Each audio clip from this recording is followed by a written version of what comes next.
And then I'll start to let people in as well.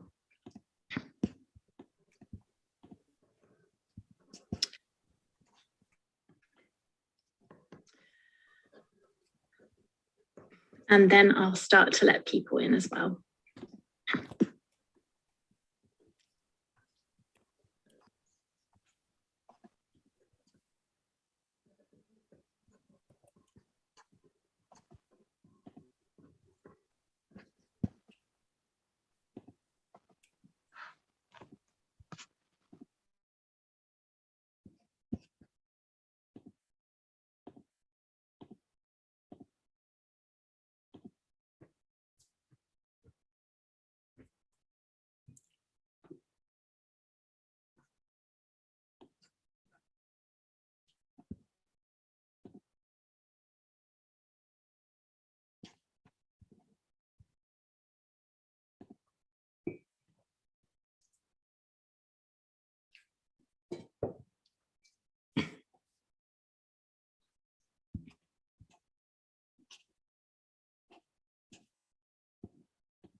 Hi, welcome everybody that's here so far. We're just going to wait for all the guests to be admitted into the Zoom, and we'll start very shortly.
Okay, so I think we will make a start. So welcome everybody to this special event on the latest book by Angela McRobbie, Feminism and the Politics of Resilience. And good afternoon or good evening or good morning, depending on where you're joining us from. I know that we have guests joining us from many different places all over the world today. My name's Jilly Kay, and I'm delighted to welcome you here for a panel discussion featuring an incredible lineup of speakers, including the author Angela McRobbie, and a panel of discussants including Hannah Hamad, Kim Allen, Melanie Kennedy, and Catherine Rottenberg. So welcome to everybody here within the Zoom meeting, and also to those who are watching along on YouTube. So before we begin, just a few digital housekeeping points.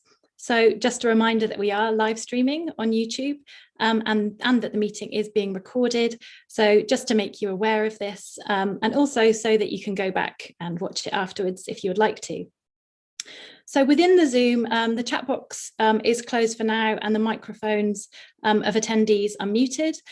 However, at the end, there will be a Q&A session during which you are free to ask a question using the chat box or use the raise hand function, and then you can share your mic.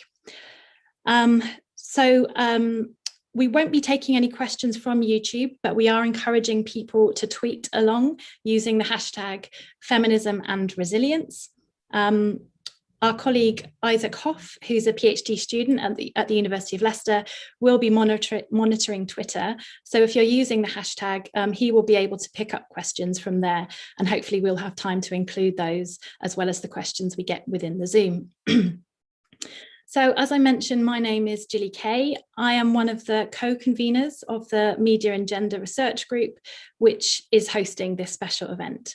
I'm also a lecturer in media and communication at the University of Leicester, where the Media and Gender Group is based, in the School of Media, Communication and Sociology.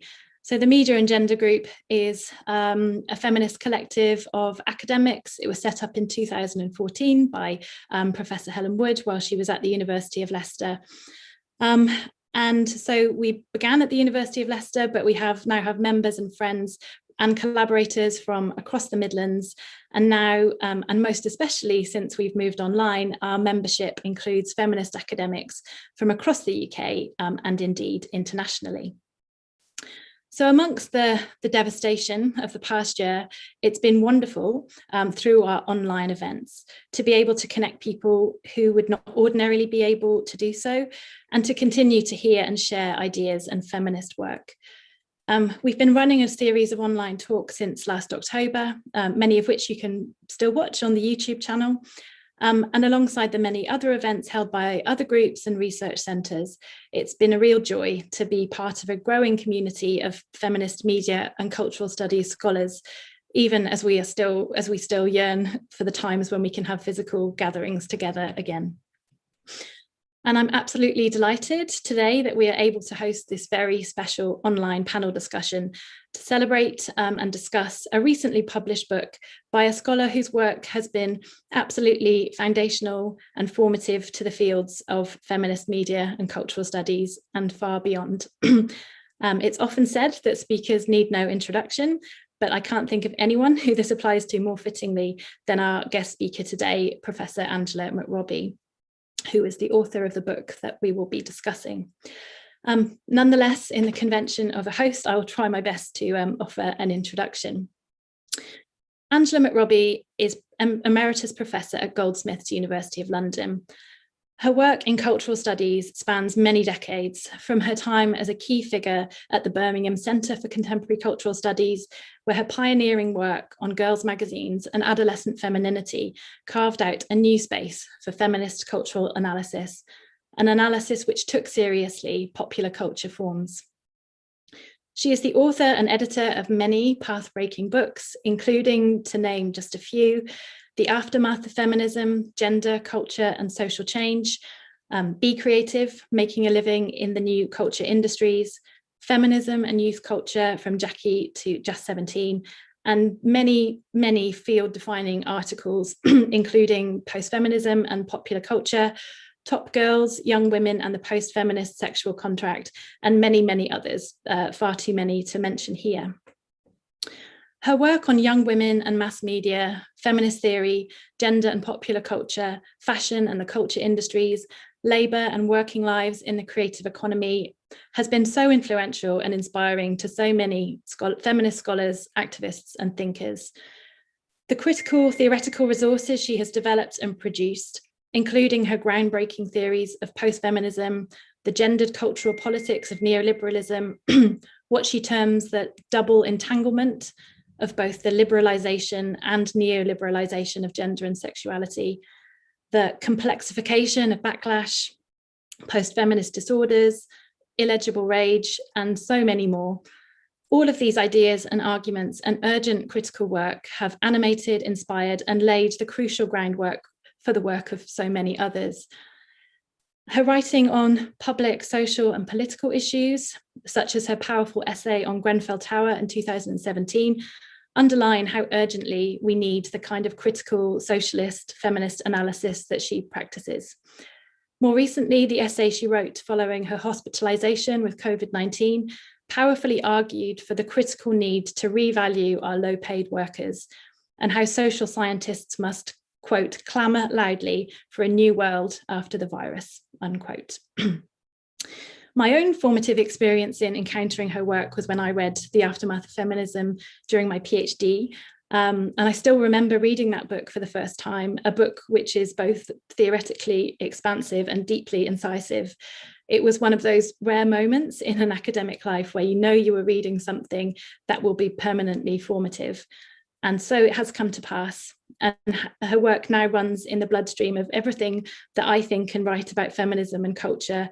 And indeed, her work runs in the bloodstream of the critical field.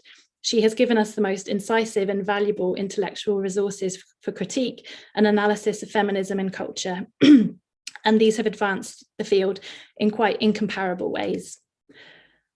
Because I thought I couldn't do justice by myself to her work in this introduction, I asked some friends and colleagues ahead of this event about the importance of her work to their own. Many people use the words like mind-blowing, changed the ways that they had thought forever, one of the most influential theorists they had ever engaged with. And one person said, Angela's work proves how important gender, race, and class is, allows us to take popular culture seriously, helps us understand both the histories and politics of the present, and is inventive yet always rigorous in its use of theory. Her work has made it possible for so many of us to do ours. Thank you.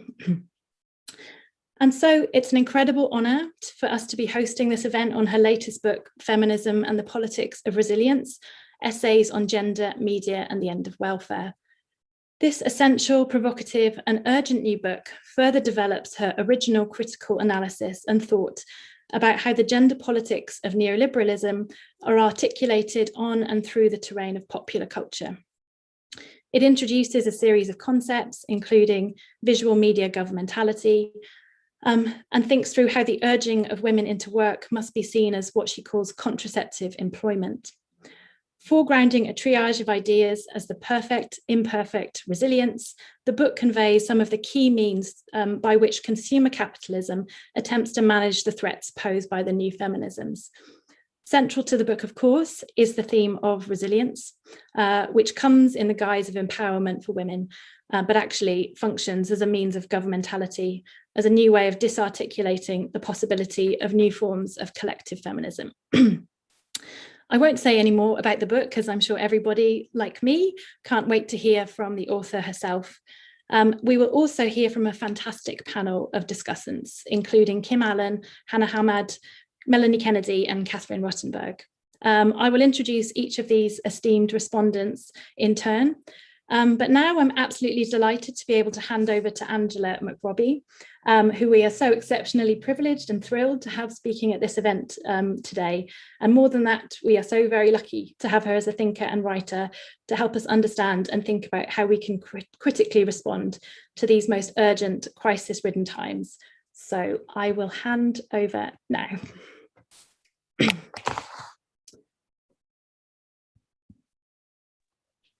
Hi there. Can you hear me? Is my voice can be heard? And I am just going to put this.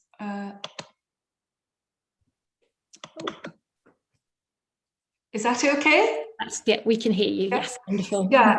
Okay. Well, thank you so much, Jilly, for such a really wonderful and terribly generous introduction.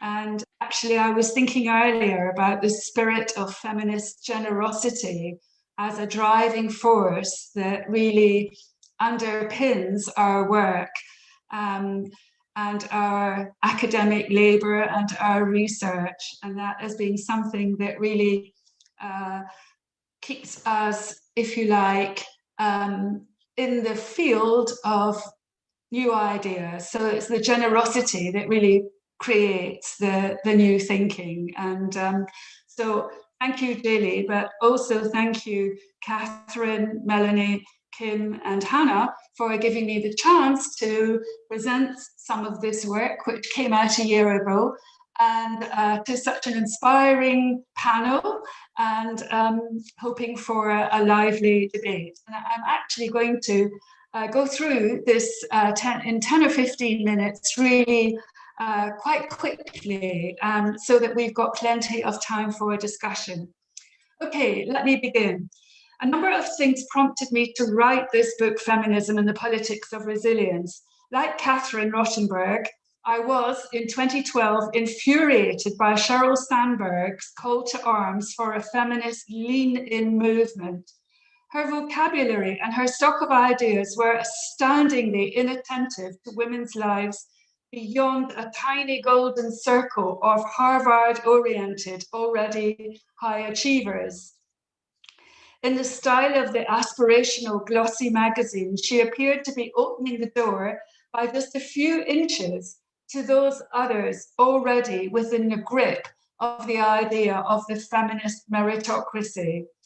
My jaw dropped when I read her recommendations about remembering to smile while in the boardroom and leaning forward rather than contemplating the mommy track, and also about finding good help at home with no words or thoughts devoted as to who they might be and their working conditions. Good help is always nameless. So my starting point was in many ways to undertake a critique based on an intersectional class and ethnicity-led feminism. It became clear how appealing this new wave of lean-in neoliberal feminism was to the mainstream and now feminist-friendly media. Sandberg was arguably drafting the parameters for what has become a semi-official managerial feminism, or what I have called neoliberal leadership feminism. a vocabulary that could be implemented across the range of companies and public sector institutions.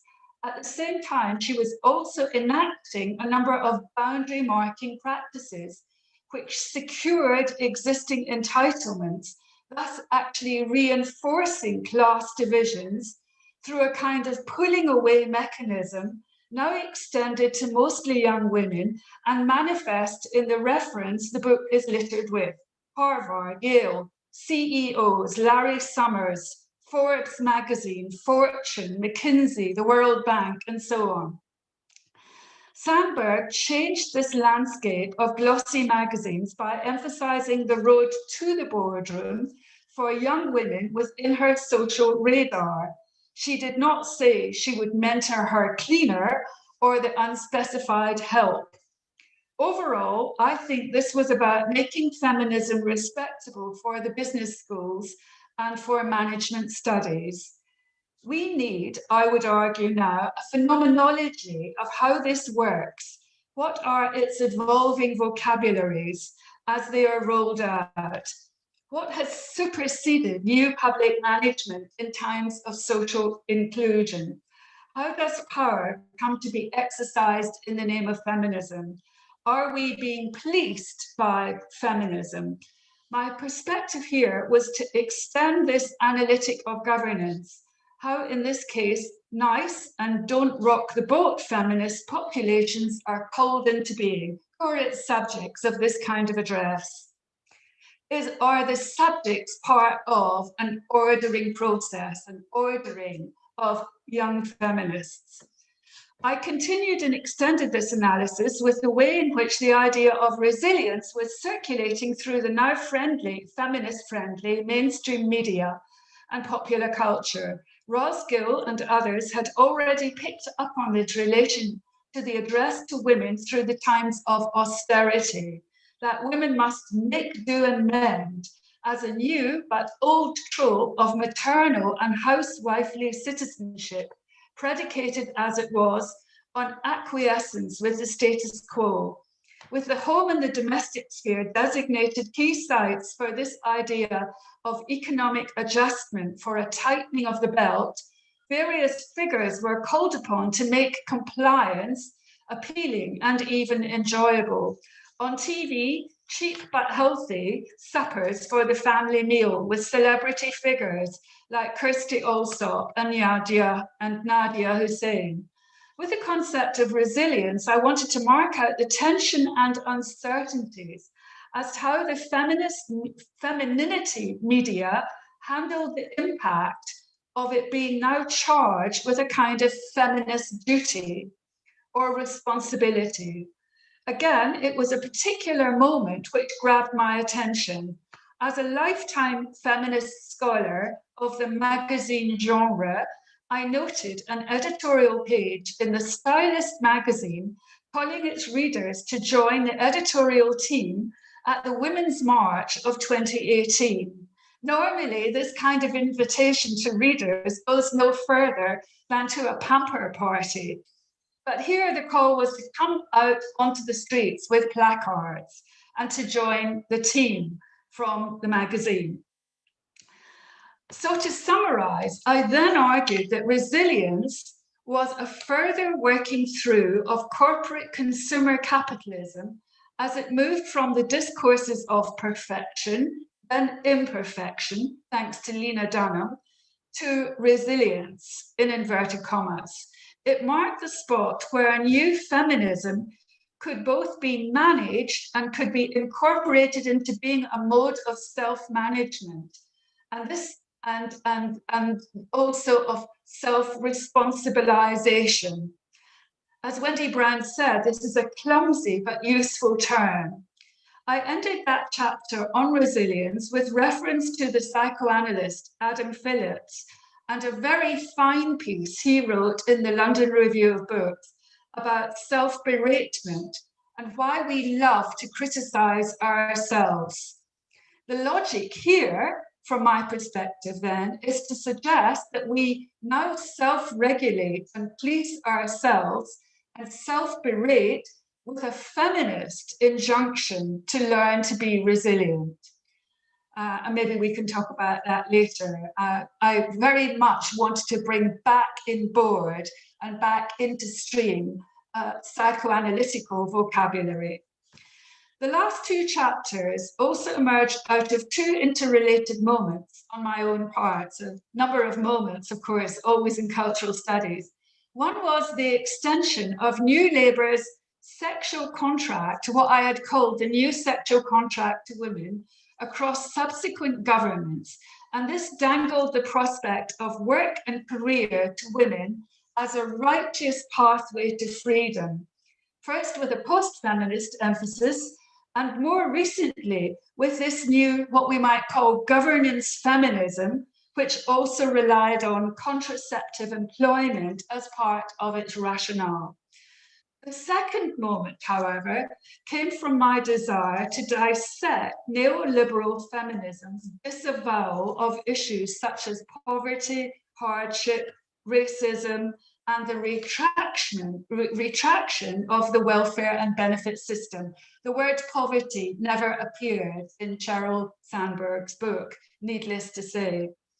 That particular moment, however, that came to me was in 2013, when Stuart Hall, in his article on neoliberalism, quoted George Osborne, then Chancellor, who said that the country could not tolerate people who were prepared, quote, to sleep off a life on benefits, i.e. those people whose curtains were still drawn after the strivers and the early risers were already on public transport, into the shift in the local packing factory for JD Sports or equivalent. Work and economic activity as a requirement for citizenship. And the fact that his scriptwriter was, as so many are, former journalists from The Sun bears repeating. This prompted me to consider a number of interrelated themes. First, that as others have argued before me, I'm thinking of Bev Skaggs, Sarah De Benedictis, Kim Allen, in the US, Laurie Ouellette, Imogen Tyler, Tracy Jensen, Hannah Hamad, Jilly Kay, Melanie Kennedy, all of whom have investigated this thematic. So I just wanted to kind of revisit that and connect it more directly with the discourses of social policy and welfare. The popular and social media, I argued, has actually been charged with the governmental task of demonizing the welfare system to rationalize its demise, as a fine example of biopolitics and the management of populations according to the logic of neoliberalism. Indeed, this anti-welfare dimension of neoliberalism has not been as prominent as it might have been across social and political theory. So I wanted to expand on the work of my colleagues above and here today with reference to the poverty-shaming genres across so-called quality TV, as well as in the tabloids, and their focus on the figuration of failed femininity. More than this, I argued that as media vilification articulated with changes in the modern work society, women with fewer qualifications and often single mothers were subject to a triple incarceration effect. First, by the media, made aware constantly of their shameful status, shamed into acknowledging their structural and class position as if it were a personal weakness or a moral failing. Secondly, trapped into a cycle of low-paid, often 0 hours or flexible, irregular or subcontractual jobs, which nowadays offered no prospect for promotion or for training, and therefore no upward route to earning more money. And C, with no time at all given to the 0 hours contracts to be able to look for further education or adult education outside the workplace. Anyway, education now being fee-based and no longer free. So there was no way that these women could find a way to gain more qualifications and thus a better paid job. This latter factor marks out also the removal and demolition of the kinds of pathways which previous social democratic regimes had maintained through day release or through the Open University. All of these factors impact primarily on Black working class women, and I want to emphasize the working class in the UK is Black and Asian, as well as white. Thus, in this neoliberal order, young Black and Asian women are selectively celebrated across these media genres when they become high-achieving top girls or top women, but the majority of ethnic minority women and men working across the range of essential services, as they have become known in pandemic times, have been overlooked and underpaid for the socially valuable work they do. And if they have been relying on welfare, they find themselves shamed in racializing ways, compounding social marginalization and exclusion. Perhaps one of the lights that has emerged from the pandemic is that this substantial sector of the labour force, mostly female, has at least been recognised, the cleaners, the health assistants, the care workers. How then, however, to make a push for their work to be more fairly rewarded with possibilities for advancement is surely the key political question of the moment.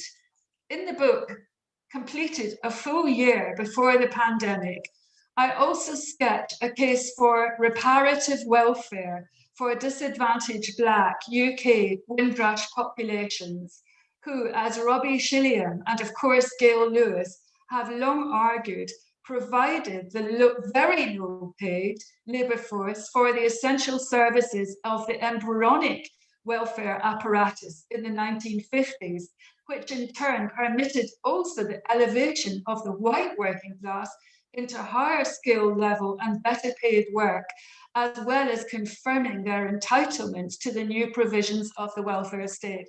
So in saying that, I didn't want to offer a kind of rosy, romanticized notion of the welfare state as it once was. And in order to make this argument, I drew on the work of Robbie Shilliam and Gail Lewis and others. Okay, thank you. Thank you so much, Angela, and lots of virtual applause that I can see. So thank you so much. Without further ado, we'll move over to the panel. And I'd first like to introduce Kim Allen. Kim Allen is Associate Professor in Social Inequalities at Leeds University. An interdisciplinary feminist researcher, her research is located at the intersections of youth studies, sociology, gender studies, and cultural studies. She has published widely on issues including youth and graduate transitions,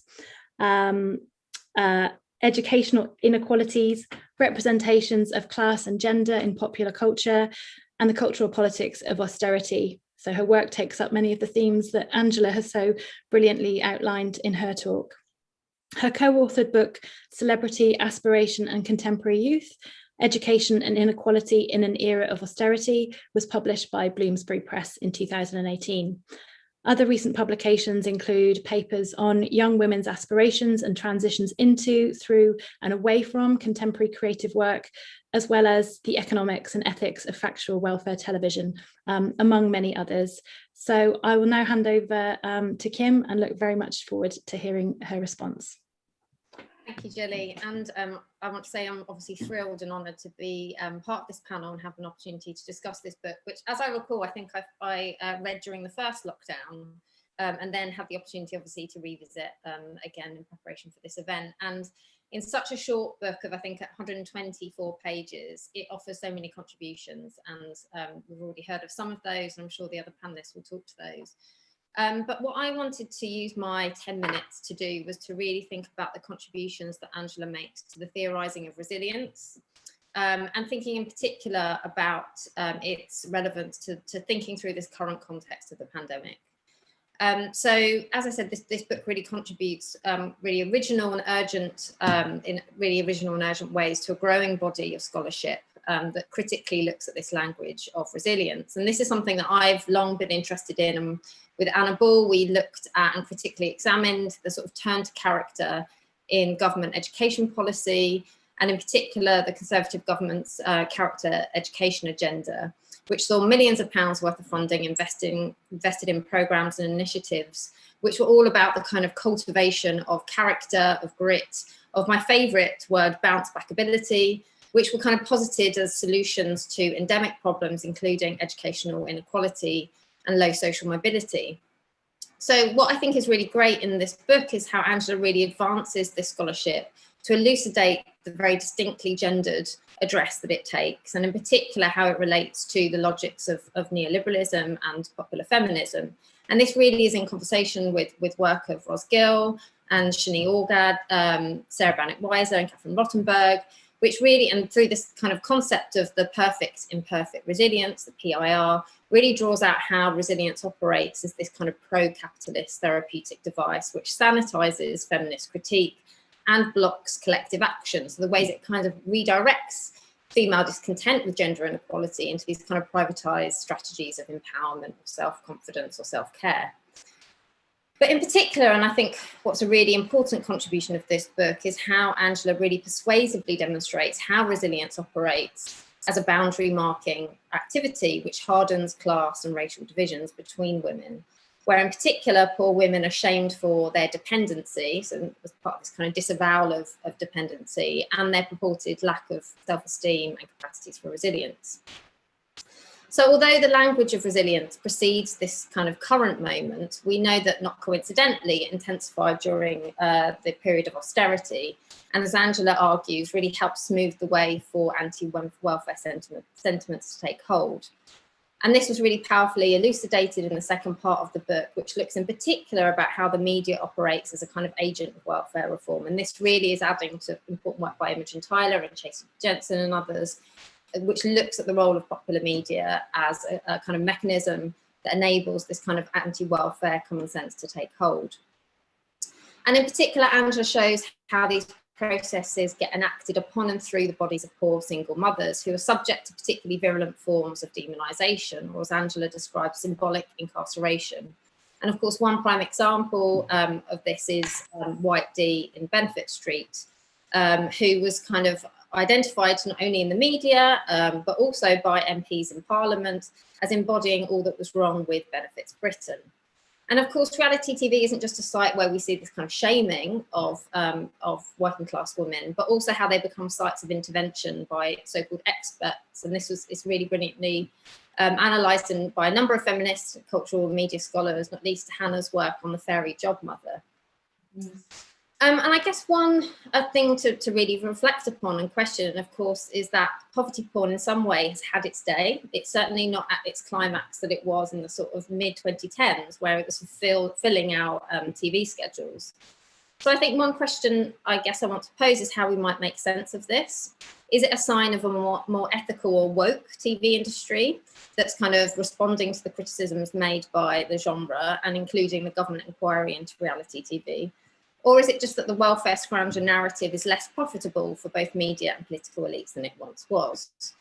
However, I think more likely it's probably just a blip. And I guess one question to ask is, in the post-pandemic landscape, as the government seeks to reduce unprecedented levels of national debt, will we see this kind of mediated forms of poverty shaming re-emerge, and if so, in what form?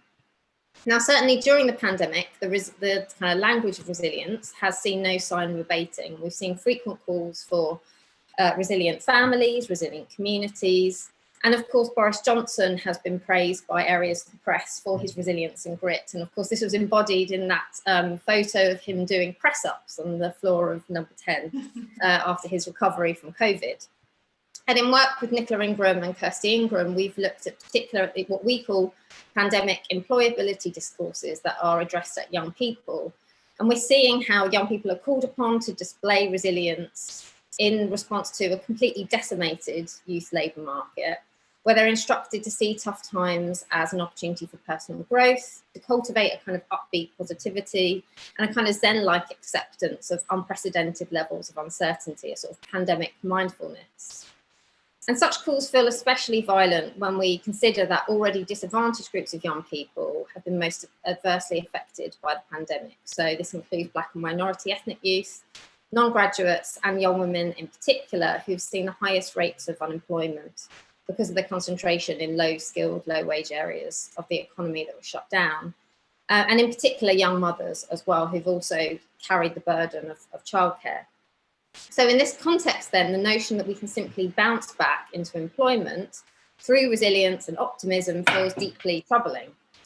However, to end, I want to ask whether we might think that the language of resilience could be worth saving, whether there's any potential in this. And here I take inspiration from a recent paper by Hannah King, Stephen Crosley and Roger Smith in the Sociological Review, in which they argue that instead of rejecting the language of resilience and responsibility, we should instead think about how we might redefine these terms away from neoliberalism and towards the pursuit of social justice and progressive action.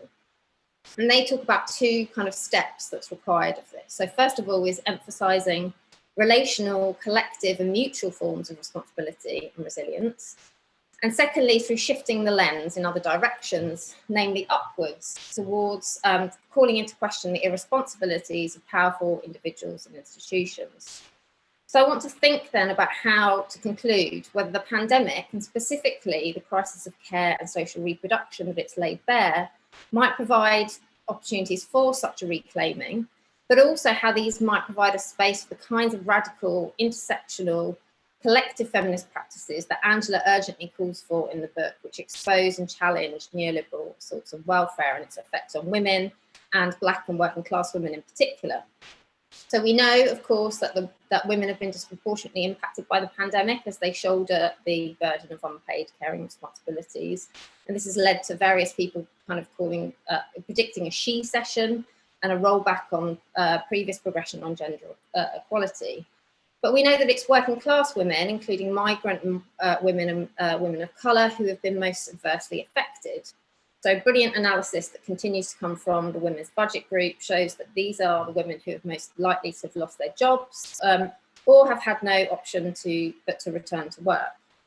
Indeed, these are the women who are more likely to be engaged in what Duffy calls the dirty work of social reproduction that happens not in the home, but in low-wage areas of the labour market. So not just nurses, but carers, cooks, cleaners, nannies. Indeed, that kind of work that's done, as Sheryl Sandberg obliquely refers to as the help. So historically ignored and underpaid, this work was overnight deemed essential. And of course, we were encouraged to come out and clap for these key workers, these heroes. But as Bev Skeggs and Helen Wood have argued, these national demonstrations of affection for key workers sit in sharp contrast to the state's historic neglect and privatisation of the care sector. And indeed, we saw this ring extremely hollow as many of these workers were slow to receive adequate PPE and in fact deemed unworthy of more than a 1% pay rise. In addition, BME key workers have experienced much higher rates of death in the pandemic, and also migrant workers have been subject to the government's hostile environment policy, meaning that they've not been able to access the social safety net. So as the pandemic has laid bare this crisis of care and social reproduction, it has also reanimated really urgent and lively discussions and activism around it. So thinking here about the Care Collective's brilliant manifesto and its politics of interdependence, but also to the work of feminist collectives like Sisters Uncut, who've continued to challenge state and gender violence wrought by austerity. And I would say that Sisters Uncut embody the kind of feminist activism that cannot be captured and kind of, modified or softened by neoliberal capitalism. So we kind of see this moment as a space to foster the kind of feminist interventions that not only expose the devastating impacts of the state withdrawal for social protection and care, especially those felt by most marginalised groups and documented by the brilliant work of Ogwuka Emejulu and Leah Basil, but also be a space for reimagining welfare. And as Angela has already pointed to, this kind of reimagining needs to forego kind of nostalgic rose-tinted longings for the past golden age of welfare, but also reckon with the racial logics through which certain groups have been and continue to be excluded from the welfare state. And indeed, on a day in which a government commission report has denied the existence of institutional racism, accounting to what has been described as an act of national gaslighting, the need for anti-racist feminist work has never been more urgent. Thank you. Thanks so much, Kim. And yeah, again, lots of virtual applause in the Zoom. Thank you so much. I'm now going to hand over to Hannah Hamad, who's our next speaker. Hannah is a senior lecturer in media and communication at Cardiff University. Hannah researches in the area of feminist media studies, the cultural politics of contemporary popular culture, focusing particularly on feminist and post-feminist cultures of popular film and television, and feminist media history. She also has interests in cultures of stardom and celebrity, especially from the perspective of gender, race, and ethnicity. And also media representations of NHS workers, as Kim has already started to talk about. And particularly in Hannah's work, her focus on NHS workers is on women and women of colour. She's the author of Post-Feminism and Paternity in Contemporary US Film, Framing Fatherhood, a book that was published by Routledge in 2014. She's also co-editor of the 2016 Critical Studies in Television special issue on contemporary medical, television and crisis in the NHS, and a television and new media special issue on the cultural politics of Friends. Her current research projects also include media culture and misogyny in the Yorkshire Ripper years, and this project will encompass her forthcoming book, Film, Feminism and Rape Culture in the Yorkshire Ripper years. And she's also researching the relationship between women working in the UK media industries, feminist activism in the 70s and 80s, and the emergence of feminist media studies within UK higher education. So I will hand over to Hannah now. Thank you so much, Jilly. Thank you, panelists. Thank you, Angela, for another remarkable book. So before I go on to respond to some of the issues that arise from feminism and the politics of resilience itself, I'm just going to start by saying a few words, in some ways picking up on some of the things that Jilly covered in her introduction, to situate it in the context of Angela's larger body of work in the field of feminist media and cultural studies, which began, of course, as Jilly indicated, with her work at Birmingham University's Centre for Contemporary Cultural Studies in the 1970s, some of it as part of the Women's Studies group, and which culminated in the landmark publication in 1991 of Feminism and Youth Culture, which was, of course, hugely influential in the formation of the fields of girlhood studies and girl media studies. Equally impactful in the following decade, especially with regard to the definitional, conceptual and terrain mapping work that it did as part of the first wave of feminist criticism of post-feminist culture, was Angela's essay, Post-Feminism and Popular Culture. So this was first published in Feminist Media Studies in 2004, but it was first encountered by me during the production of Yvonne Tasker and Diane Negra's Interrogating Post-Feminism, in which it was republished in 2007, before going on to appear, of course, as the first of the series of essays that comprised Angela's own book, The Aftermath of Feminism, in 2009.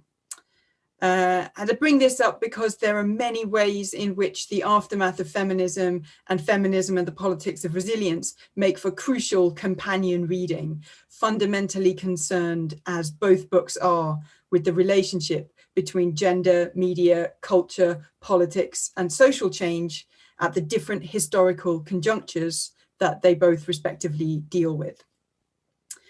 In the case of the former, this is the time frame that spans what we now commonly refer to in feminist media and cultural studies as millennial post-feminism.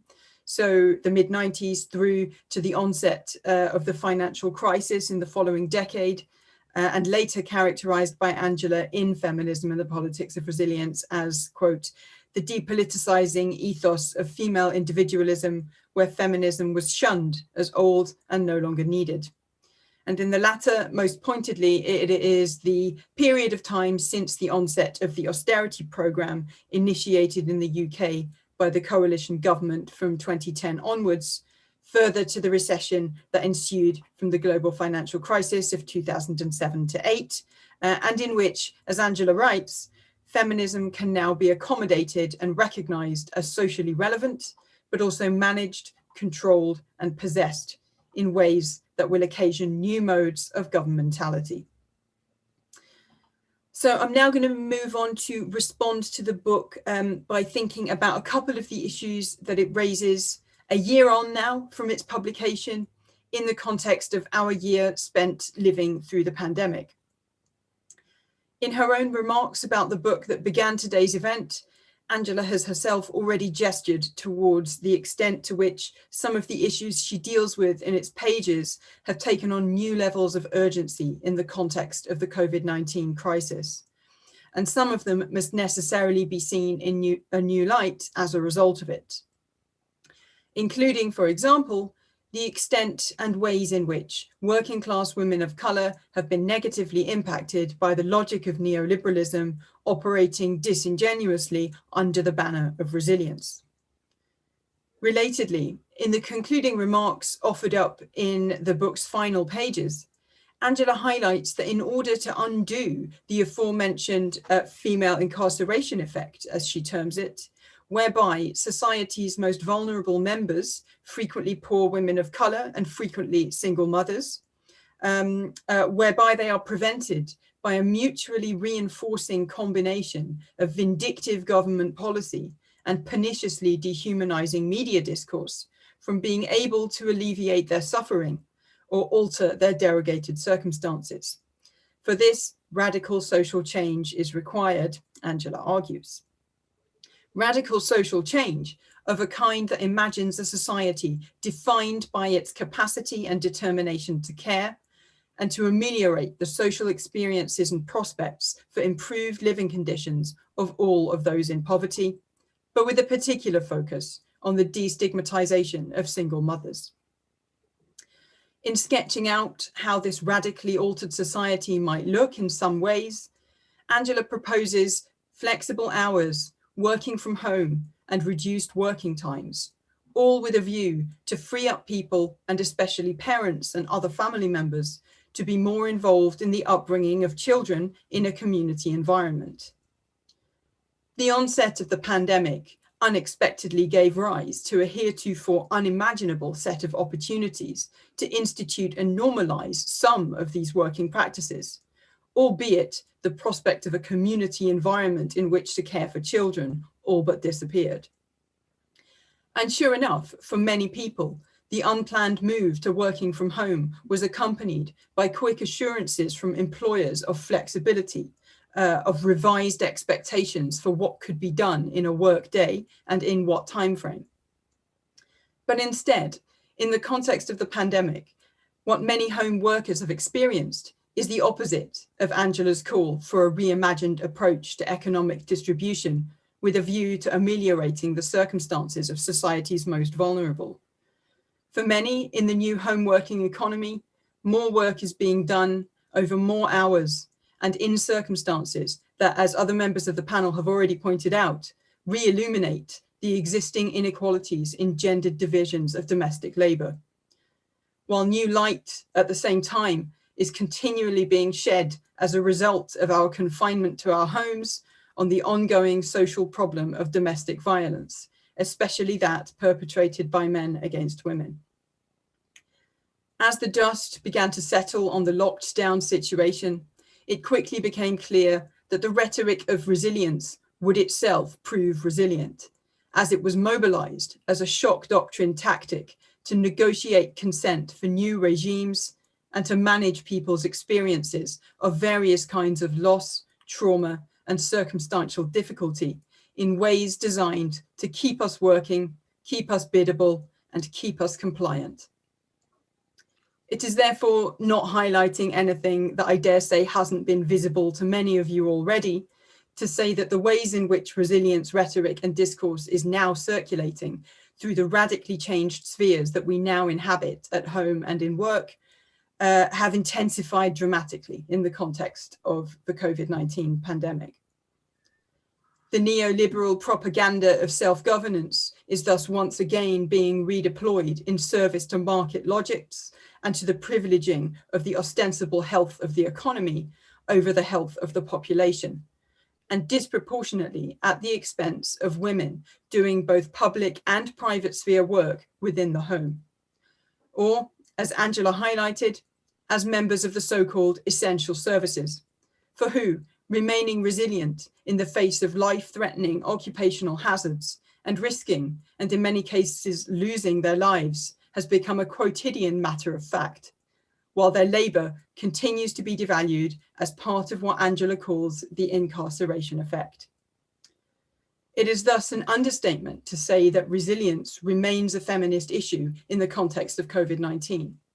If anything, the new heights to which the life and death stakes of our compliance with or consent to adhere to the imperatives and logics of the government's and employers' resilience agendas or training initiatives have been raised as a result of the pandemic, these only exacerbate and bring into more vivid view the classed, gendered and racialized inequalities that blighted society before it and that Angela expounds at length across the 4 essays that comprise her book.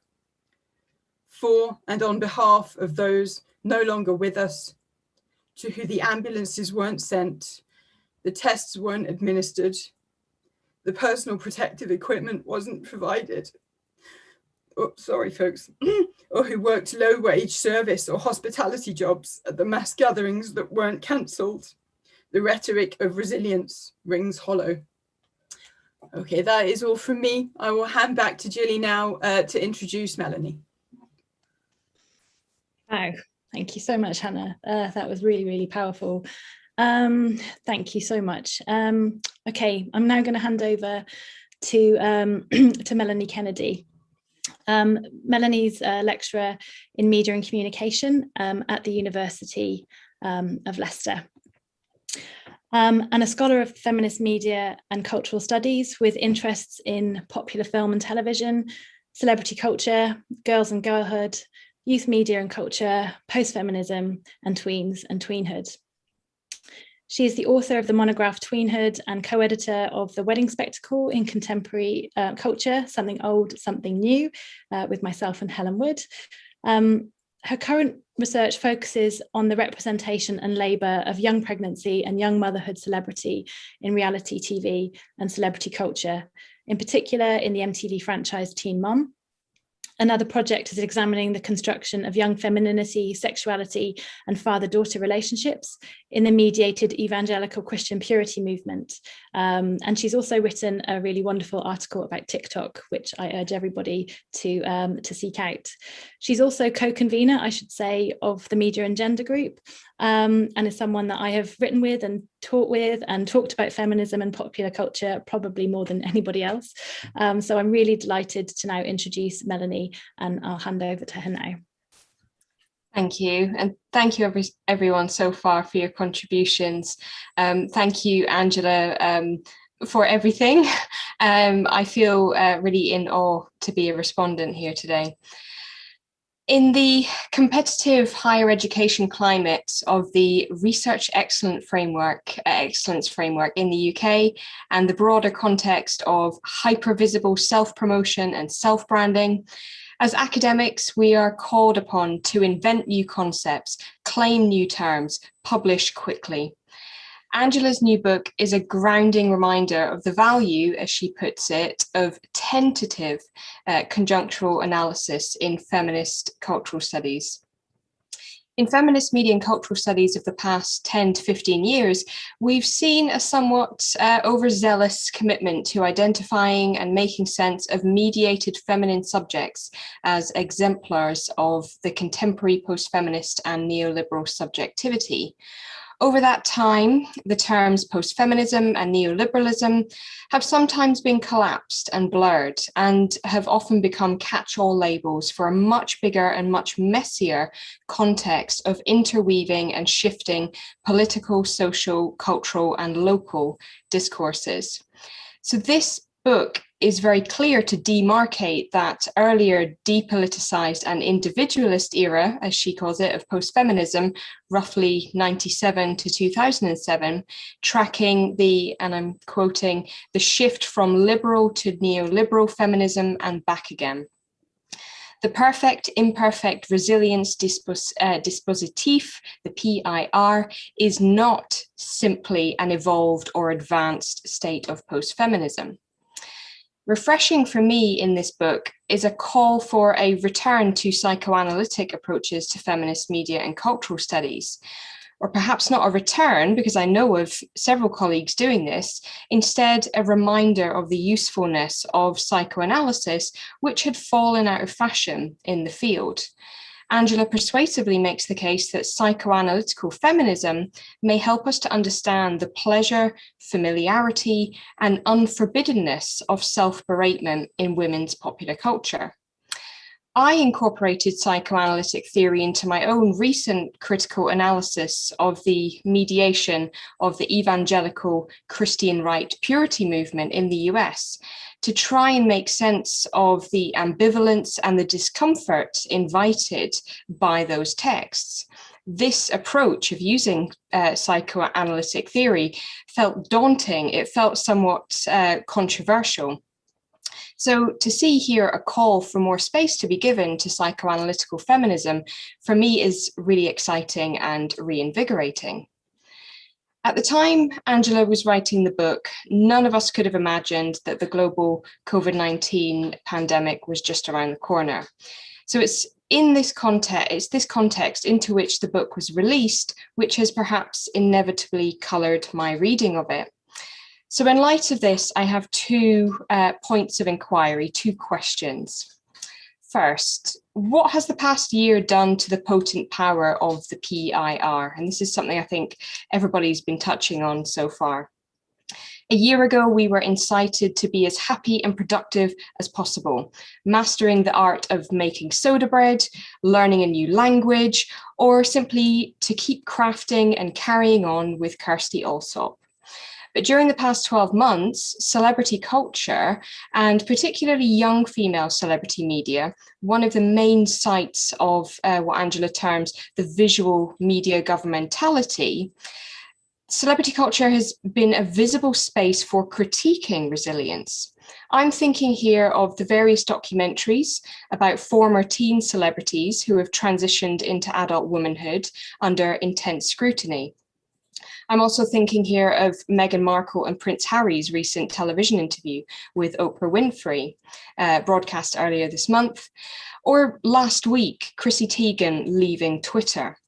Each of these celebrities explicitly call out the misogynistic, abusive media culture which produced and circulated their images, and the ways in which they either protected or removed themselves from it. At the same time, we could read these examples as the very embodiment of the PIR. After all, these women are represented as strong survivors, and they nonetheless remain within the workings of capitalism, or what Sarah Bene-Weiser calls the economy of visibility. My second point, and to remain with these examples, the figure of the girl is so often central to the central nexus of the PIR. And in the last 12 months, the girl has been the spectacularly visible stand-in for resilience. On the one hand, energetically smiling and dancing their way through lockdown on TikTok to tens of millions of followers. I'm thinking Charli D'Amelio, Addison Rae. Indeed, TikTok perhaps has become the epitome of what Angela calls the mode of repetitive looking, which is so key to girls' culture. On the other hand, grown-up girls calling out the toxic, misogynistic celebrity culture of the 2000s, of their teen years, that height of the post-feminist era that Angela has written about previously. Those recent post-Me Too documentaries that I mentioned earlier, featuring the likes of Taylor Swift, Paris Hilton, Demi Lovato, Britney Spears. perhaps it should be no surprise that in a year in which we are called upon as citizens to be resilient, and literally as I was writing this, UK Prime Minister Boris Johnson on Monday pledged in a press conference to build our national resilience, he said, the luminosity of celebrity girls is brighter than ever. Girls who have publicly articulated strength in the face of online bullying and harassment, in the face of trauma and mental health struggles following sexual abuse, addiction, and toxic celebrity media industry. I'm not suggesting that the global coronavirus crisis has created the conditions for this luminosity, but the two overlap in a broader conjunctural moment of resilience, perhaps even intensifying the terms of resilience in the very face, the public face of the pandemic. And thank you, Helen Wood, for helping me work through that point in a recent conversation. So my question here is, as feminist media and cultural studies scholars, more broadly girlhood studies, for which Angela's work has been foundational, how can we be careful to recognise the very binaristic ways in which the girl subject is culturally constructed, so success versus failure, top girl versus workless single mother, whilst at the same time avoiding the perpetuation of ontologized dualisms? And I'm taking this term from Russell Dudley Smith and Natasha Whiteman's recent book, Diagramming the Social. As Angela notes in her book, and I'm quoting, "The imperfect is in binary relation to the perfect." Her book has valuably prompted me to turn to my own analyses of mediated girlhood and ask, how can we recognize and critique, as you put it, the divisive, polarizing tactics, such as those that you analyze in the book, whilst being sure at the same time not to assume or reproduce such ontologized dualisms of girlhood in our own writing? So I'll leave you with that question. Thank you. Wonderful. Thank you, Melanie. Again, virtual applause. Thanks so much. And I'm now going to hand over to our final respondent, Catherine Rottenberg. So Catherine is an associate professor in the Department of American and Canadian Studies at Nottingham University.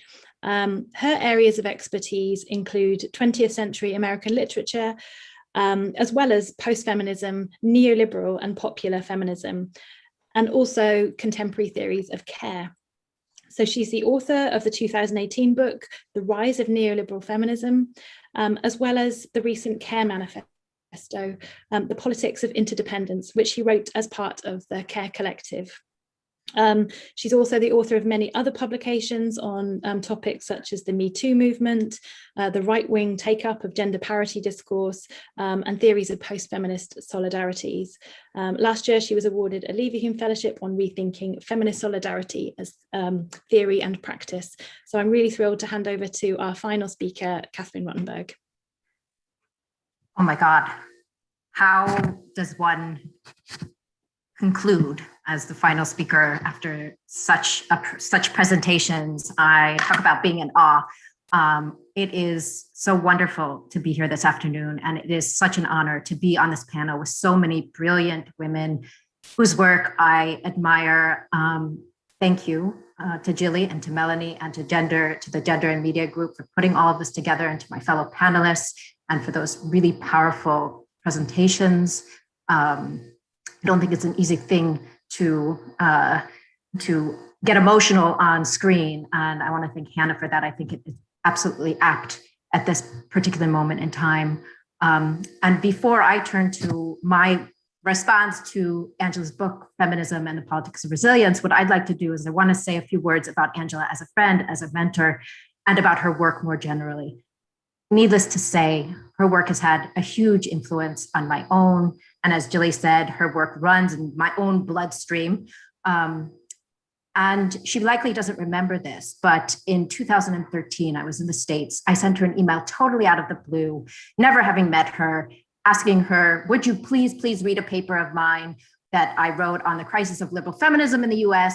And her response and feedback were immediate. And I have to say that they helped me completely reformulate some of my premises, which then led to an article and my book on the rise of neoliberal feminism. So I want to really take this opportunity to convey my profound gratitude for, Angela, your incredible generosity, your generous engagement for many years with my work. You have always provided me with encouragement, an attentive ear, and invaluable feedback, as well as support. So for all of us, thank you, Angela. Now I'm going to turn to feminism and the politics of resilience. I was going to say resistance, but it's resilience. And that's been the focus of a lot of the presentations. And what I want to do in my few minutes is I want to underscore what for me are a few of the book's most powerful and generative insights. And then I'm going to also pose a few questions that I have after reading the book. First, of course, is PIR, the perfect, imperfect, resilience trio. And I think that this is a really powerful intervention into the feminist debate precisely because it helps render intelligible a number of seemingly contradictory elements in the contemporary popular culture and media landscape. And this is particularly true of the pre-COVID period, and that these contradictory elements namely the circulation of gendered notions of the perfect, but also, and often at the same time, the media's encouragement of an embrace of exposing our vulnerabilities and imperfections. So the notion of PIR helps to explicate how and why these opposing terms have operated in tandem and the kind of cultural work that this dispositif has been carrying out. And what's also interesting is Angela shows how the perfect's emphasis has shifted over time. But in its current configuration, again, pre-COVID, it seems to be a combination of a successful, satisfying job, a healthy, happy family, a slim, attractive embodiment, and cultivating a healthy aesthetic environment conducive to all-around well-being. And the point is that every woman ultimately fails to live up to the perfect. And then the imperfect comes to temper that impossible demand. So in other words, Angela suggests that the imperfect has emerged in order to dilute, as it were, the relentless demands of neoliberal leadership feminism. And that's, again, particularly true in the wake of renewed mass and more radical feminist mobilization. The perfect thus aligns, at least in many ways, with competitive neoliberal leadership feminism a la Sandberg. So the imperfect performs a crucial role as an antithesis, an antithesis, in this kind of dialectical relation with the cutthroat competitiveness of the perfect, which is the thesis, encouraging, as it were, the cultivation of resilience. The imperfect resilience, Angela explains, is more aligned with liberal feminism. And the book tracks the move from a ruthless corporate feminism back to some form of gentler liberal feminism, showing how over the past few years, in individualized therapeutic but feminist-inflected resilience training has become the preferred solution to gender inequality. So resilience training has become the mediated and popular remedy to cutthroat neoliberal competition. And of course, it's also a very lucrative business. PIR thus marks the shift from a dominant post-feminist sensibility to a new kind of sensibility that no longer repudiates feminism. On the contrary, it actively incorporates aspects of feminism, particularly around, as others have said, empowerment and confidence and individual agency, and even endorses widespread identification, feminist identification. And again, as the other panelists have said, and here it's repeating some of what's been said before, the PIR also operates as a form of governmentality, a technology of self-governance. It is the newest configuration of neoliberalism's address to women as, quote, subjects of attention. Crucially, PIR also helps cement and intensify already existing social polarizations amongst women. Indeed, the boundaries of the perfect are, as Angela so carefully highlights and exemplifies, and as other panelists have also emphasized, always already exclusionary, inflected and bounded by race and class. This leads to the devastating but brilliant analysis of how resilience training goes hand in hand with poverty and welfare shaming, where welfare shaming performs a very public and popular excoriation of any and all forms of dependency. This in turn buttresses neoliberalism and its evisceration of welfare, as well as demonizes welfare, and helps to produce a new moral economy where women must, in Angela's words, achieve the bottom line status of being in work. So resilience training and welfare shaming are in effect two sides of the PIR coin. So what is particularly interesting and provocative for me is Angela's claim that PIR inserts itself as a way of managing emergent feminist activism of the kind we have seen in the past half decade. So PIR defangs feminism, undermines it as a threat, and helps to make feminism profitable, thus bridging, in Angela's words, and here I'm quoting, the gap between feminism and capitalism. So PIR emerges during this historical conjuncture in order to retool, reroute, reorient, and repurpose the radical calls for social change coming from grassroots mass feminist movements of the last few years. This dispositif helps to produce a new cultural landscape alongside a new female subject who no longer disavows feminism, but rather virulently disavows dependency and interdependency, and is urged to constantly work on herself in order to develop her resilient skills. I find this line of analysis really insightful and very compelling. And another generative insight that I found, going with what Melanie said previously, has to do with the relationship between norms and our psychic lives, or what Judith Butler has called the psychic life of power. Now, I think that this claim is perhaps less developed in the book, but I find it absolutely fascinating and would love to hear it more fully elaborated.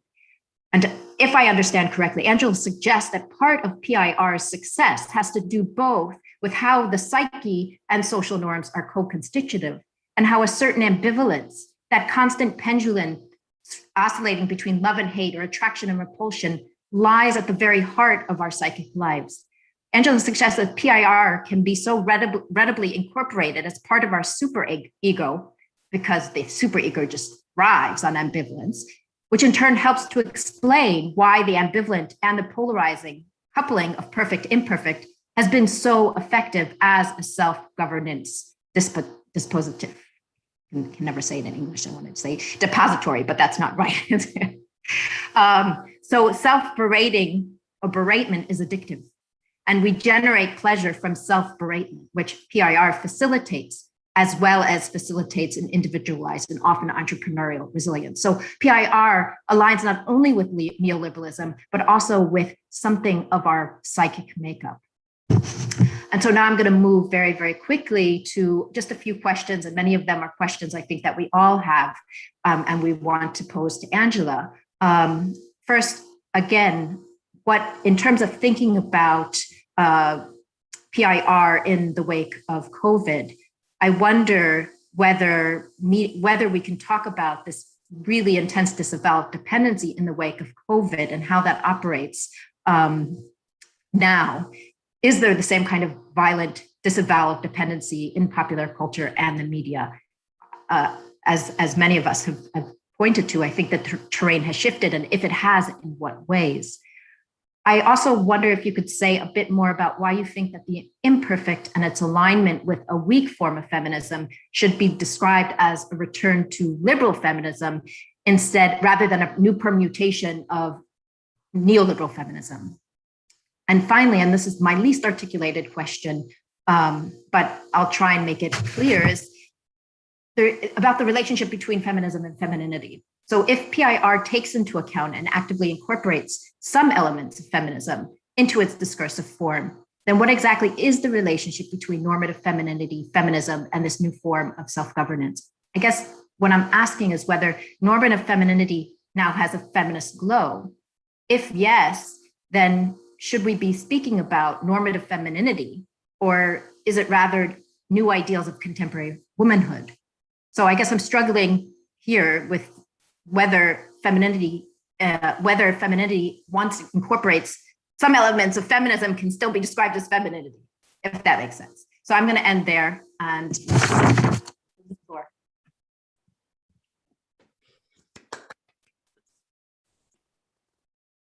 Thank you. Thank you so much, Catherine, and thank you to all of the speakers, both Angela and to all the responses. And those amazing responses, I think, speak both to like the brilliance of all 4 respondents, but also how amazingly generative Angela's work is for us all. Just to note that there are lots of tweets coming in, just basically saying how wonderful Angela's work is. People thanking Hannah in particular for her amazing talk, and luckily we now have, you know, this the YouTube recording as a record of that wonderful talk. So. What we're going to do now, we've got sort of say 15 or so minutes where we can take questions. So what I'm going to do is I'm going to open up the chat, so you should all be able to use the chat function now. So please do type a question in the chat box, or if you have the raise hand function, please feel free to raise your hand so you can share your mic to ask a question. I know that the raise hand function can be tricky and not everybody has it. So if you would prefer to speak your question, but you don't have the raise hand function, just simply type in the chat box to let us know. And I will then allow everybody to unmute now as well. So if you'd like to ask a question. Please, hopefully that is, yeah, you should be able to type your questions now, so please feel free to ask a question. In the meantime, Angela, I don't know if you'd like to respond, if there were any particular questions or points which any of the speakers raised which you'd like to pick up on to start us off. Okay, well, first of all, you know, an incredible thank you for this wonderful range of responses, which has been so stimulating and so helpful. And I can't remember who said it, that I think I've always tended to write and carry out research in a kind of tentative way, almost like a kind of template for what I would like to see being done. With more grants or with more PhD students or whatever. And so let me just kind of try very quickly to provide some very immediate comments. First of all, this is partly to Melanie, but also to others. I think when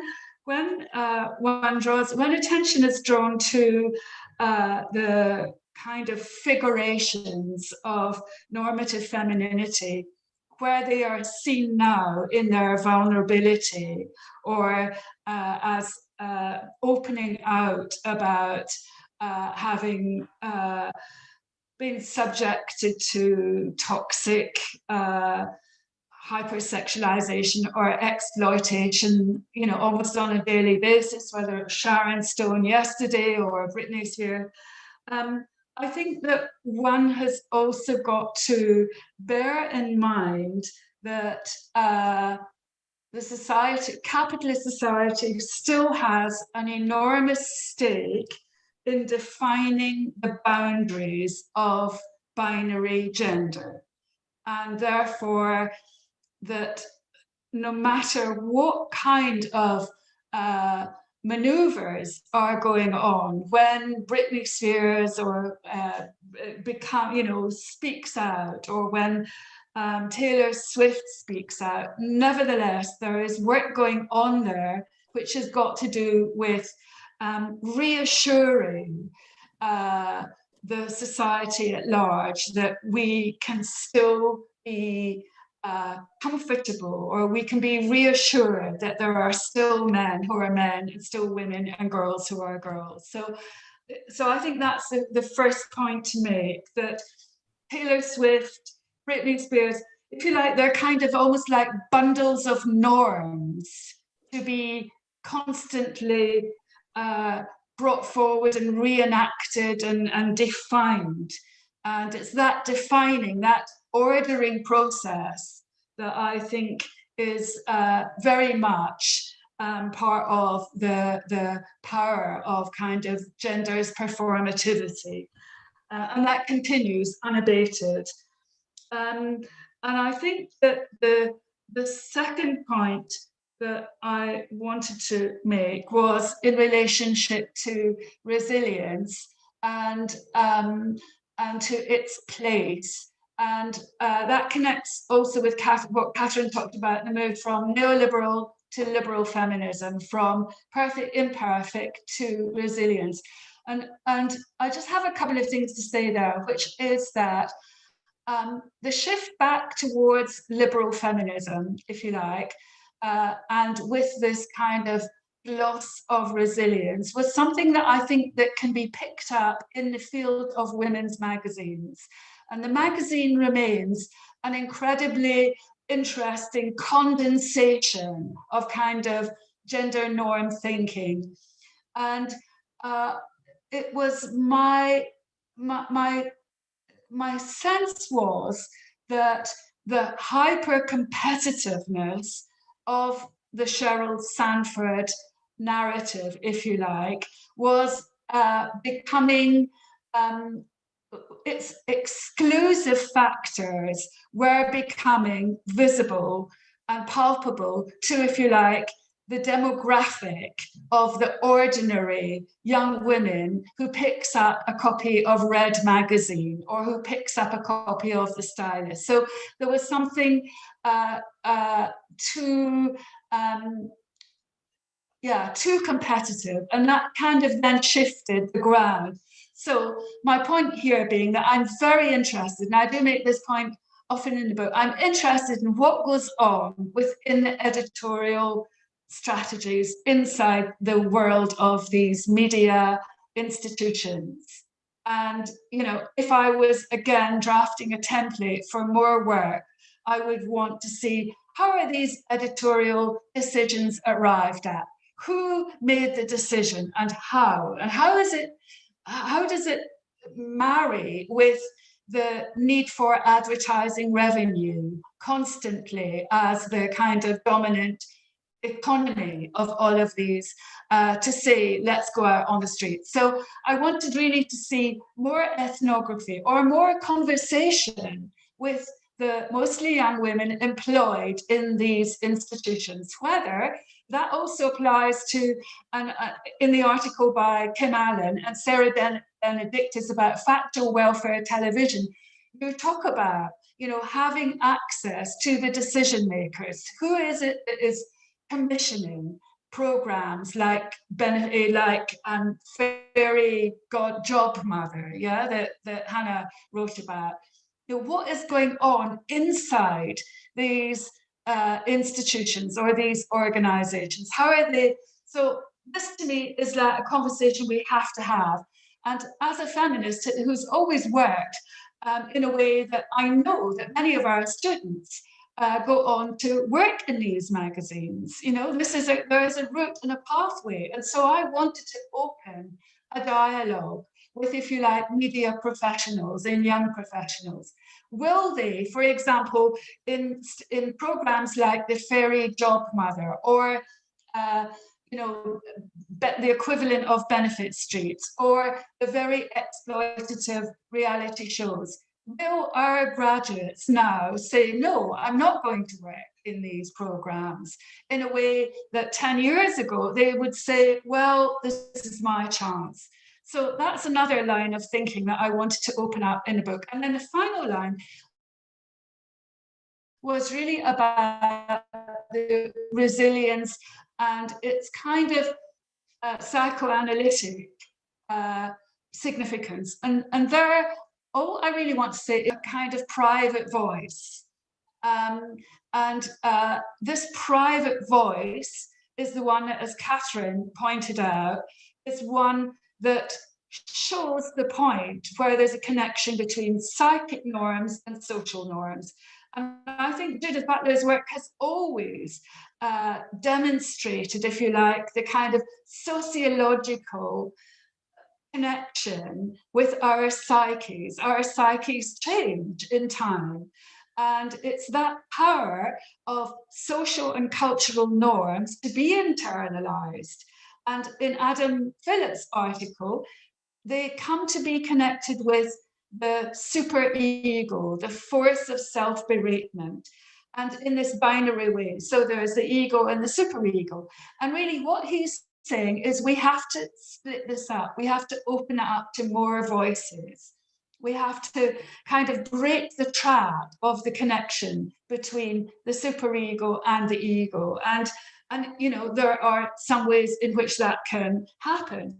Now, sorry to talk for so long, but it seems to me that social and cultural forms can also do that. If social and cultural voices can feed into the superego, then radical, critical, kind of, if you like, even alternative feminist cultural values can have that power. So so that's why I think the point being that it's internal, it's private, it's what one's thinking when one is at home or one is not in social engagement. Okay, well, I'll hand over to any other questions if there are any. We do have a question that's come in from Twitter, and there is one from, sorry, I'm just looking. So I just want to thank Isaac Hoff, who's been busily monitoring the Twitter for us. So thank you very much, Isaac. But most, I think, of the what's coming in from Twitter is again sort of appreciation and thanks and gratitude for the talks. But there is a particular question from Stephanie Clayton, and Stephanie Clayton is wondering about how the PIR can account for the tensions between the body positive and fat liberation movements. So I don't know if there were any particular ways that that the PRI might be thought through in relation to those particular movements. Okay, well, yeah, I think this is a good point to kind of wind up the discussion.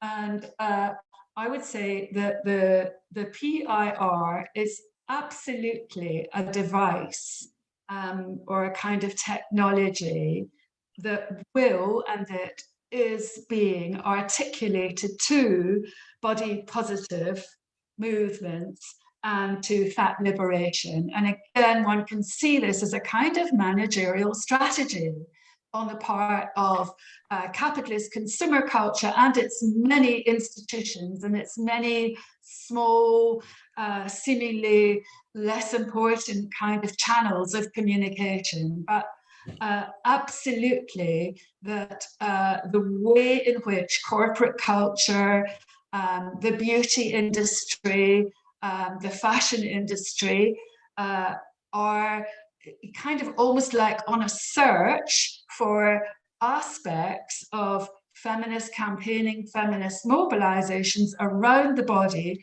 in order to kind of make it seem as though it's fulfilling corporate responsibility requirements. And that then raises the question, of course, for activists themselves and for campaigners. And one can see, one could chart out a number of kind of examples of that.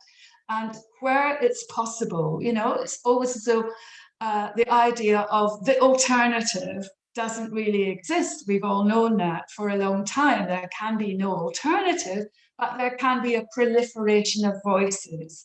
And I'm interested, of course, I follow quite closely the magazine Galdem, because Galdem offers a really, really interesting, I mean, you know, again, just come back to the power of the magazine in the feminist and the imagination, and also as part of historically the history of normative femininity coming together. So I think that that those kind of areas of study, they call for a more forensic, a more phenomenological, perhaps along the lines of Sarah Ahmed's phenomenology, would be what's required.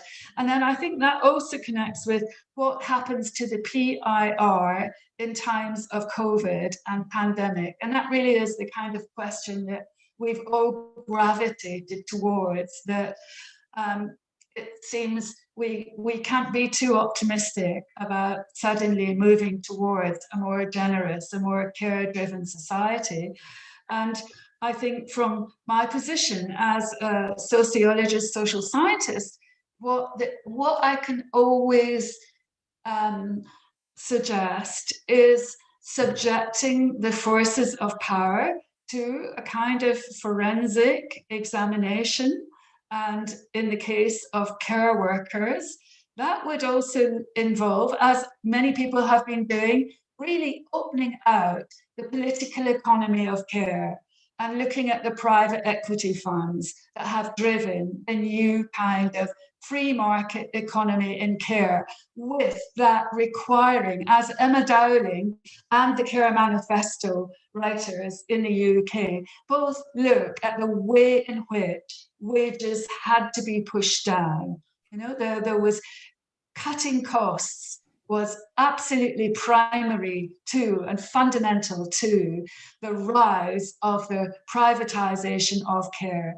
So, you know, on that note, I can't be optimistic about suddenly wages rising, but I think we can criticize and continue to subject the forces of finance capitalism to the way, to its anti-social effect. Absolutely, yes. Thank you so much, Angela.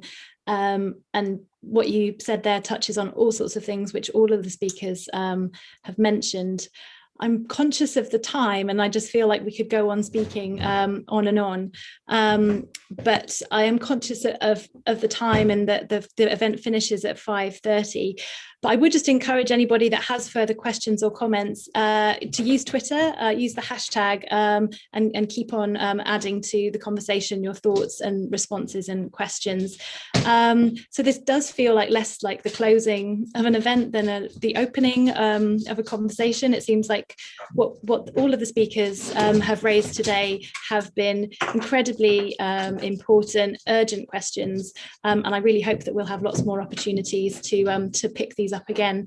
But finally, I would just really like to thank everybody for coming, especially thank you to Angela for coming this evening, but also for all of your work. As all of the speakers have indicated, we can't really express the value of your work to all of our own and to the field. So thank you so much.